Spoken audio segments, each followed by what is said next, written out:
CAT scan is essentially a way to get three-dimensional X-ray information in real life on a clinical scanner. So it essentially images the human body in slices, like slices of bread, very thin slices of bread, and presents those two-dimensional images, but they're all stacked to form the full three-dimensional picture of the patient. So it's basically 3D X-ray vision.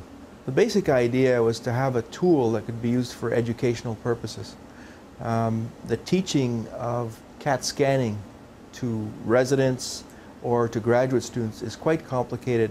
Usually end up filling a board with equations. Everybody gets lost. You don't have access to the real clinical scanner. So we thought if we could miniaturize it and bring it into the classroom, we could teach all about CAT scans or CT scans interactively to a small group of students. So it's safe. You don't use X-rays, you use light instead. And therefore you can bring it into the classroom and there's no exposure to the students. Data scan for our Phantom.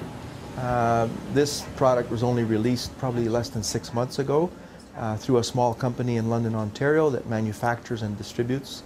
And its initial release just came with 3 labs, plug-and-play labs, and we hope to have a dozen by the time we're done. But in the early phases, it's sold to about 6 universities in Asia, some in the US, and some in Quebec, in Canada as well. So it's been an interesting launch, and we've got more positive reaction than expected for the very first simple 3-lab version of it.